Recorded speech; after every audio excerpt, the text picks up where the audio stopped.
Hey everyone, and welcome to AMC Movie Talk for movie fans. I'm Chrisley Kennedy, and this is the show where we bring you the day's biggest movie news, and of course we give you insight into what it all means. Joining me, as always, is AMC Movie News senior editor, Mr. John Kempia. Greetings and salutations, everybody. Welcome to the best damn movie-related show on the planet, coming to you from the Stream.tv studios here in Hollywood, California. We're not doing the show live today because YouTube sucks. No, because YouTube's busted today for some reason and won't accept the live stream, so this is a pre-recorded show only, but we are still so glad you decided to make us part of your day. And we also have joining us AMC's Alicia Malone. Hello everyone, and a big shout out to all the AMC Movie News community who welcomed me into this team. It's really nice. Hugs for all. We're so glad you're here. We also have joining us director of the upcoming film, The Death of Superman Lives. What happened, Mr. John Schnepp? Hey, what's up? I think Game of Thrones broke YouTube. Wait, that was a couple days ago. I don't know what happened. It's weird. All right, guys, the upcoming Steve Jobs biopic, written by Oscar winner Aaron Sorkin, is apparently in need of a new director. According to reports, David Fincher has dropped out of the film due to what is being called contract disputes. Rumors suggested that Fincher was only going to direct the film if the studio was able to secure Christian Bale to play Jobs.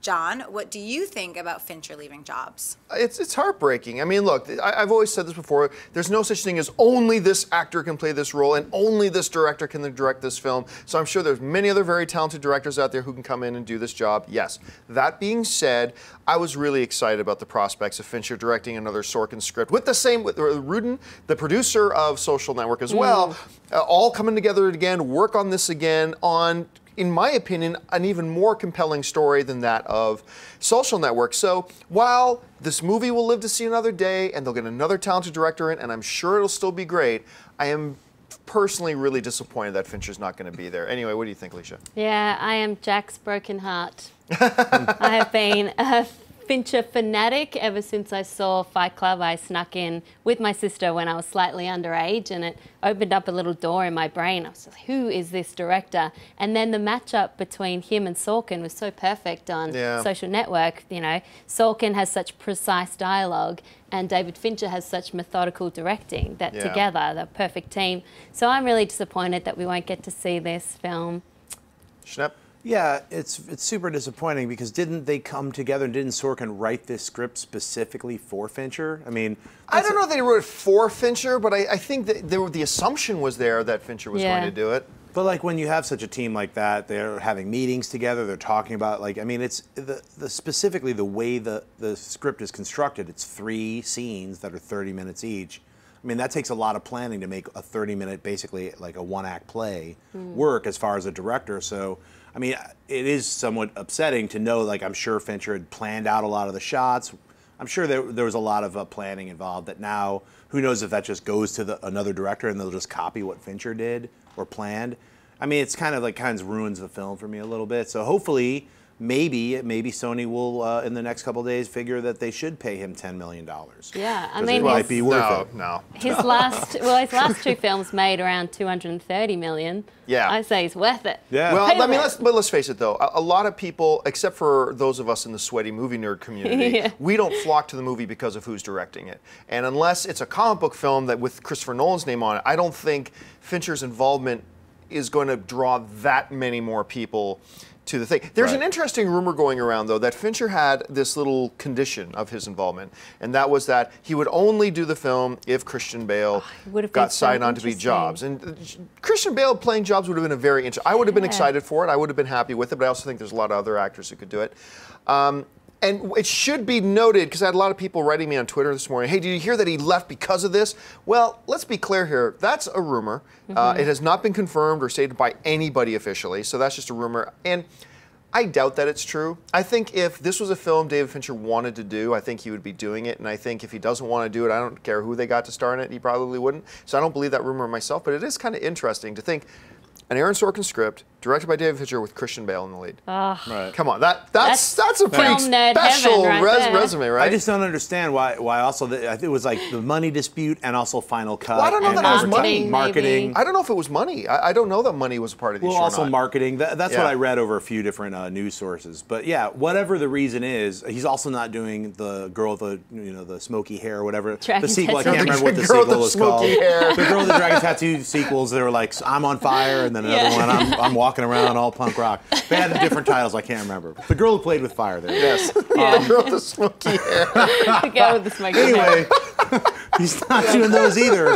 But he's got, But anyway, whatever. All right. What's next? Obviously not on the same level as Fincher, but this happened with Out of the Furnace. Scott Cooper would not make the movie without Christian Bale, and it's why it took so long for us to all see it, because Christian's schedule wouldn't allow for it, and then finally they did it, and he, like Fincher said, no, without Christian Bale, it's not happening. So interesting that Bale has that pull.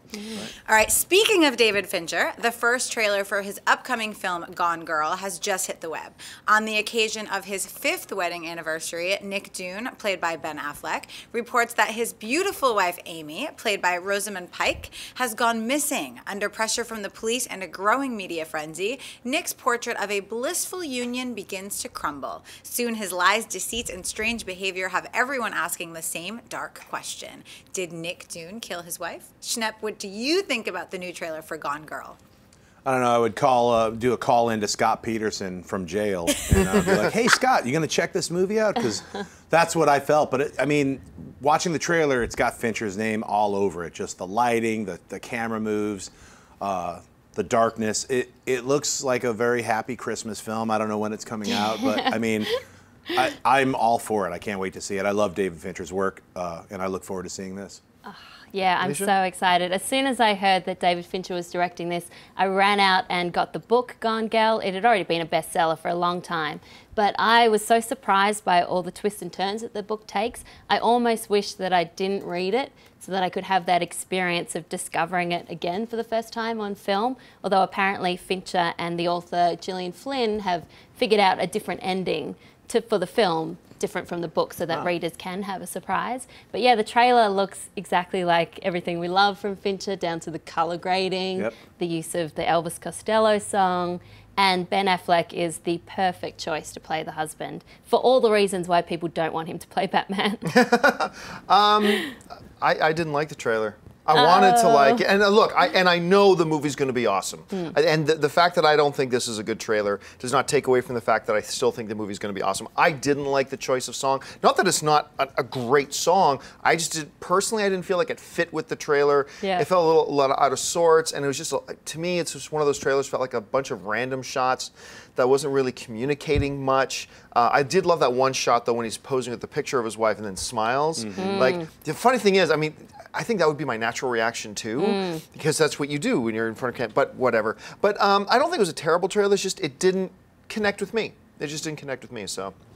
All right, folks, it's that time of the show for Buy or Sell. Here's how this works. In front of her, Chris Lee's got a few other items in the world of movie news. She's going to run them down. Then Schnepp, Alicia, and I are simply going to say whether we buy it or sell it. So, Chris Lee, what do we got? Although composer Hans Zimmer previously stated he would not be scoring the upcoming Batman vs. Superman film, it appears he changed his mind and will score the film after his work on Christopher Nolan's Interstellar.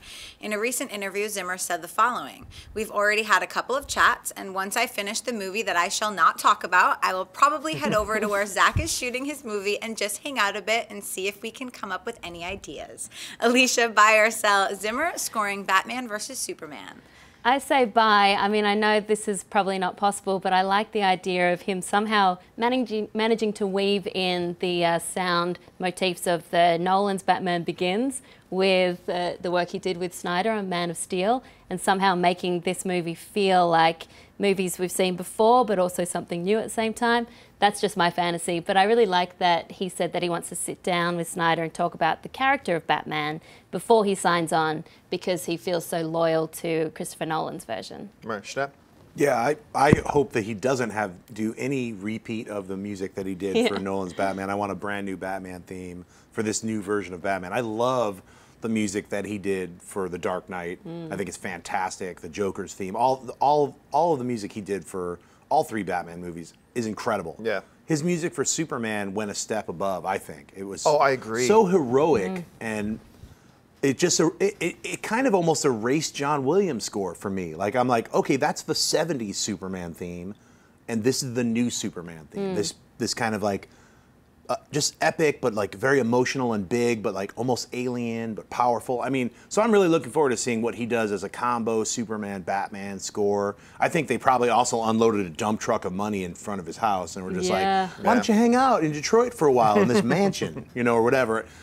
You know, but give him anything. He's a great scorer. You know, I really like the fact that you pointed that out, because I think I loved Man of Steel. Everybody knows how much I freaked out over that movie.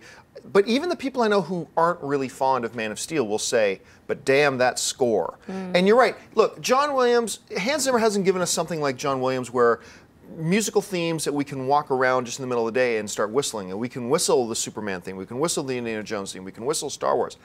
You don't get that with the Man of Steel theme, but there's something so majestic about that theme. You know, the do, and it builds a sense, it's almost regal, you know? And it builds, and then there's bam! It's like, it's such a good score. And to hear him bring that type of personality, because that's what the music really does to a film, right? It gives it its personality.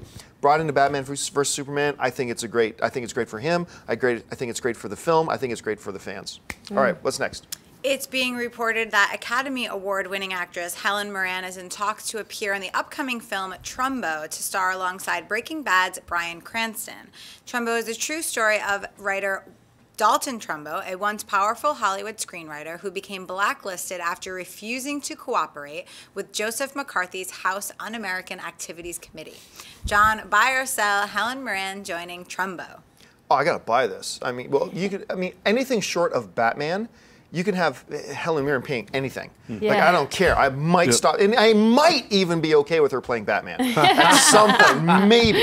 She could pull it off. But the story of Trump is so cool because, you know, first of all, that whole era is fascinating. Like, how screwed up everything was in that era is fascinating. But the fact that, you know, he's blacklisted and went on to write Academy Award-winning stuff under a pseudonym, like under a different name, I mean, it's just crazy. I'm really glad Cranston is going to get a chance to shine as a lead in a film and see how audiences respond to that. He is just one of the most infinitely likable guys in this business. I love that dude. And adding like a talent like, this is crazy. I think this is great news. For me, it's a buy. Alicia? Yeah, definitely a buy. I mean, Helen Mirren has proven so many times that she's so great at playing these real-life characters. You know, she won an Oscar for playing the Queen.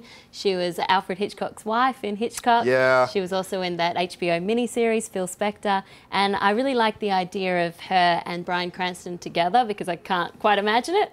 So I really want to see that. And I'm like you, anything in that period of Hollywood is so fascinating to me. Right. Schnepp? Yeah, for me, my favorite film is The Cook, the Thief, His Wife, and Her Lover. She's awesome in that. So good. And so anything she's ever done since then or before then I watch, and I love her as an actress.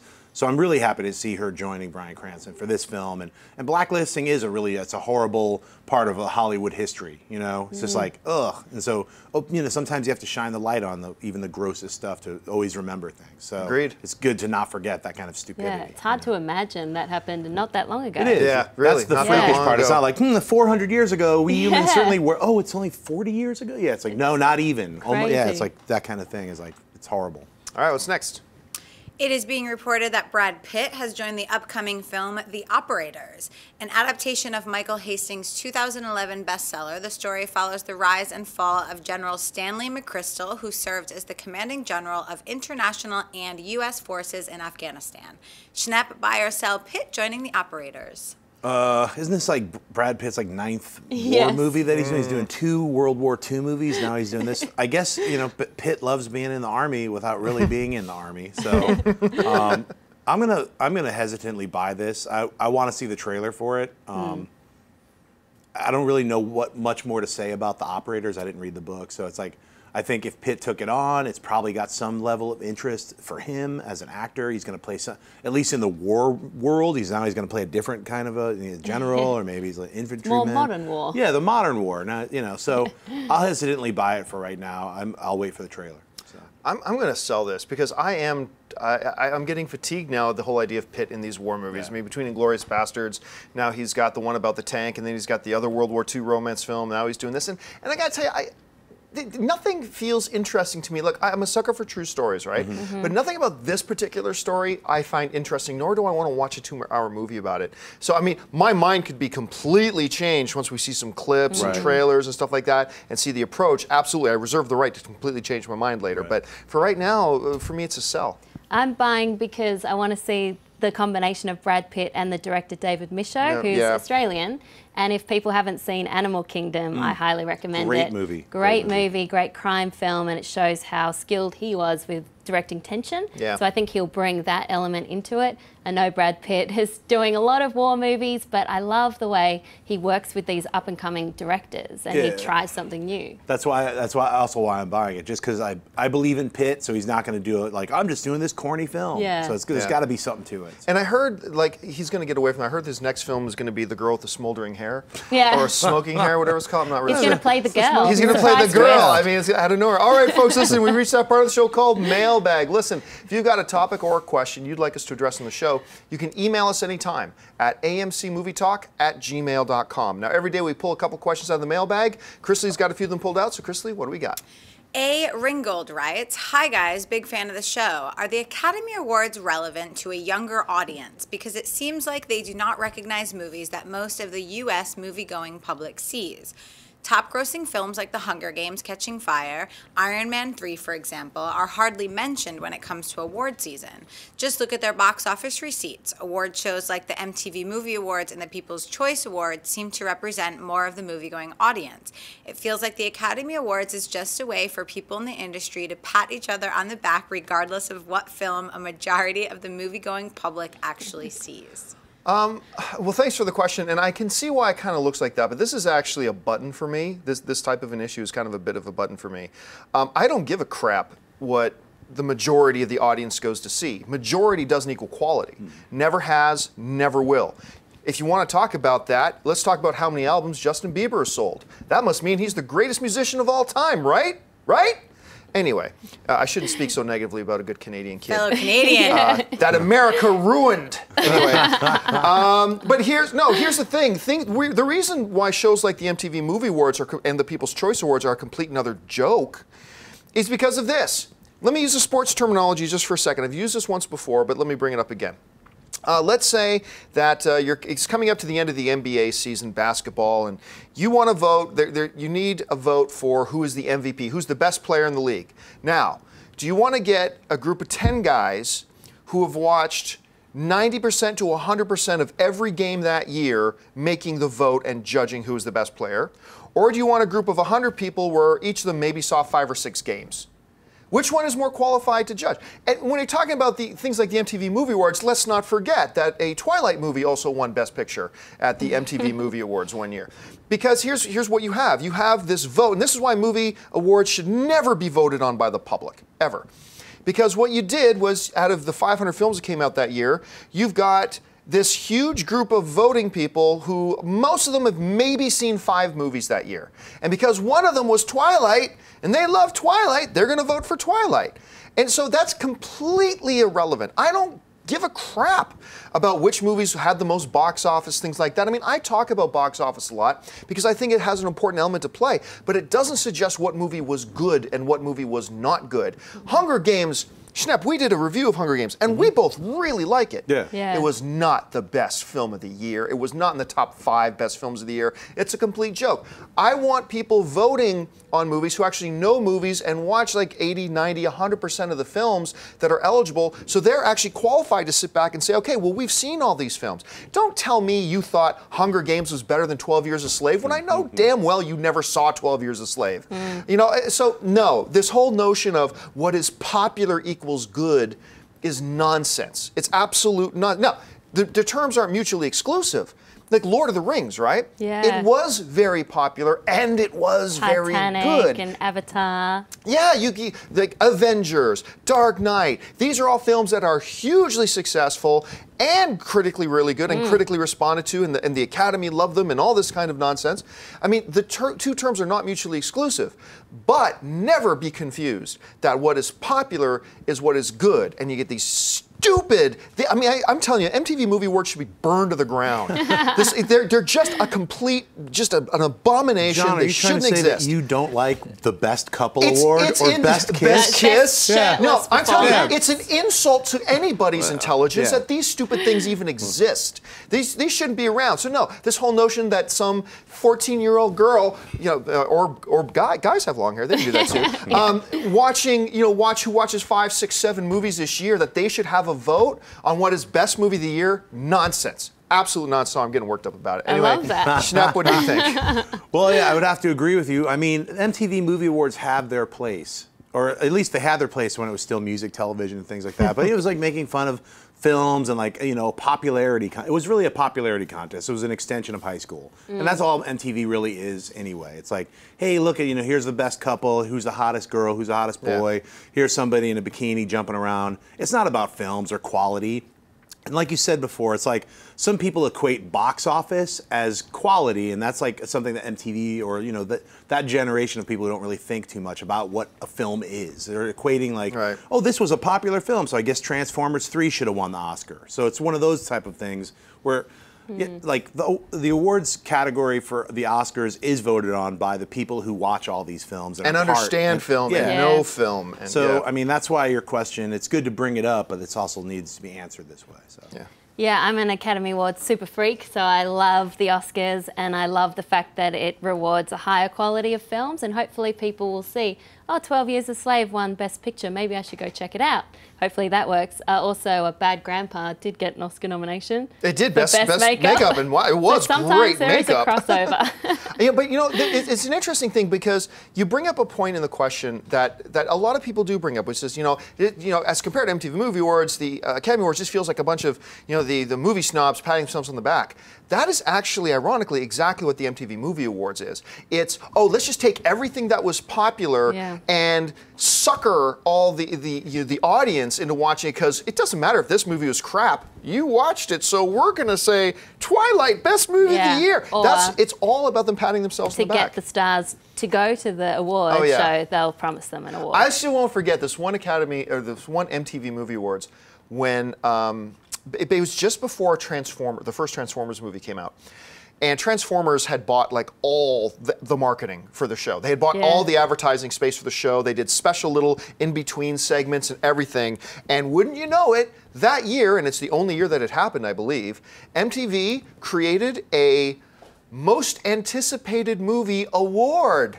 Anybody want to guess what won Most Anticipated Movie Award that year? I could never possibly Couldn't possibly. Oh yeah, the movie that had all their production and stars there and paid for the show, right? Yeah. At that point right there, you just give up. That's when I completely gave up on the MTV Movie Awards. I think that was they have their place. People's Choice Awards have their place. Golden Globes have their place. But the Oscars should be about the quality. The dump I took this morning has a place. It does. And that's pretty much where the MTV Movie Awards belong to. Anyway, sorry, let's go on. You went there.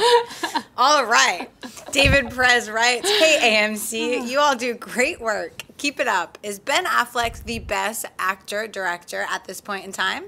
I realize 3 films is a small sample size, but they're all great films, and he has really come into his own as an actor. His involvement in the DC cinematic universe is the main reason I haven't lost faith like so many others. Thanks, you're all awesome. I agree with you on several levels. I would be so giving up on this whole Batman Superman thing if it wasn't for the fact that they got Ben Affleck involved. I think you're right. I think he is the best actor director working today. Now, a few years ago, I think that title belongs around the waist of Clint Eastwood. Not so much anymore. Right. But I really can't. I mean, Jon Favreau, I'm a big fan of Jon Favreau as well, as an actor director. Who would be James some other... Franco?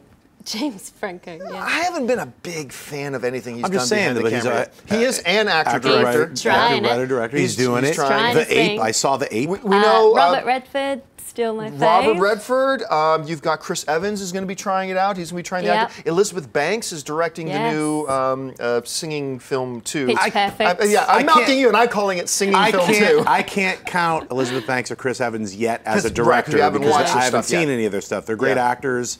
but I can't count them. I go back in time. You see Charlie Chaplin. Yes. You say Orson Welles. Yeah. You see Woody Allen. You see Clint Eastwood. Stiller. John Cassavetes. You have a list of actors turned directors. Yeah. And right now, like, Ben Affleck is pretty much one of the star actor directors because all of his films are incredible. Yeah. And that's like, there's not a loser in the pack. So you got Yeah, Gone The Baby Gone Town. Girl. Yeah, Gone Baby Gone Girl. You got The Town. Yep. You got Argo winning Yeah. Best Picture at the Oscars. Yeah. I mean, Yeah. so far he's batting 1,000, right? Yeah. He's 3 for 3. Yeah. On making amazing stuff. So. And Ron Howard, if we still count him, he hasn't acted in a while. Yeah. But can I still count him? Opie Cunningham. It's been a while. I wouldn't count him because he started as an actor and now then he's transitioned to a transformed. director. So He it's needs to like do some cameos. Eastwood at Well, least that's what Affleck's done too, right? but Affleck's been in all of his films. Yeah, He's well, that's actually true. acted Yeah, in. that's That's what right. I'm saying. Yeah, directing Actor, and director. acting in the film that he's done. Yeah, that's true. That's even more That's rare. why I was saying Charlie Chaplin, Orson Welles. All these people are all actors and directors and are in their own films. Jason John Bateman's Cassavetes. just tried it with Bad Words. Yeah, that's true. Yeah, That's Jason true. Bateman. I was a little disappointed. I finally saw Bad Words, and I loved the trailer, but I felt his direction was a little too big. If he brought it down and kept it real instead of so big, and like he was making almost like a Hangover, all the characters were too big, so the actual pathos of it didn't come through. So hopefully his next film, if he's doing comedy, he brings it down and doesn't go so large with it. I will always see anything from an actor's point of view. I will see anything Jason Bateman's in. Yeah, anytime, he anywhere was I'll great. go. Yeah, yeah. His character his in it, performance Yeah. is his great. performance. Yeah. Everyone else, Great as a main guy. but remember, he's directing it, so everyone else he's letting them get so big. Can I we felt. count Tarantino? It's a director who has I cameos. guess cameos doesn't really count. Plus his Australian accent in Django Unchained. Oh my gosh, Wow. that was so bad. That was horrible. So But you know bad. what? It was so bad, it was awesome. To me, it played into it. I almost would have been disappointed if he gave a good Australian accent. To me, some of the things that made that scene so great to watch was the ridiculous, over the top, like this Crikey. way over the top. That's kind of what sold For me, it I hated that scene. I love that movie. I wish he took a few more moments to get the accent down. Or, Yeah, come on. Like, I knew he was going to be in the movie somewhere. I was Oh, like, this black fella says he knows the way. Like, oh no. Is he what really you talking doing? like that? I thought it was I was like, is that supposed to be Australian? You know, Yeah, I he's think Irish, I Scottish. honestly think Yeah. he purposefully did it that Really? crazy and corny. I really think he did. But we're going way off on a tangent. Anyway, folks, that'll do it for us. Thank you so much for joining us today on AMC Movie Talk. Sorry that we didn't get to any live Twitter questions, but we aren't live today because of some YouTube technical difficulties. But listen, don't forget, lots of great films playing in AMC theaters right now. Head on over to www.amctheaters.com for your theater, showtime, and movie ticket information. Don't forget to click that thumbs up button, and also, if you haven't done so yet, click subscribe and become a subscriber to our AMC Movie News YouTube channel. And if you want an audio-only version of this episode, look in the description of this video and you'll find links to our Stitcher and our iTunes for our audio-only podcast. I want to thank those people sitting at the table with me. First of all, starting to my right, AMC's own Alicia Malone. Alicia, where can people find you online? Come say hi to me on Twitter at Alicia Malone or at my website, malonesmovieminute.com. And sitting right beside her, writer-director, Mr. John Schnepp. Schnepp, where can people find you? You can find me at Twitter or Instagram, just at John Schnepp. And WonderCon this Saturday from 2 to 5. I'm taking over Geekscape's booth at booth 208. Come say hi and buy one of my special edition WonderCon exclusive, The Death of Superman posters. The Death of Superman Lives, What Happened posters. And as well, I'll be on a panel at 7:30, the Comics on Comics panel. I'm taking the place of a wrestler who had some kind of problem, so I'm jumping in. Nice. And, of course, our lovely host today, back from Coachella, Miss Crystalie Kennedy. Crystalie, where can people find you online? You guys can find me on Twitter and Instagram at Crystalie. And you can find me on the various social media networks at John Campea. Thanks a lot for joining us, guys. My name's John Campea for AMC Movie News, and until next time, bye-bye. Hey everyone, if you like this video, click that thumbs up button and make sure to subscribe to our AMC Movie News YouTube channel. It's free and helps you stay up to date with all the latest movie news, as well as our daily AMC Movie Talk show. Also, make sure that you follow us on Facebook and Twitter to stay up to date with all of our special promotions, contests, and prize giveaways.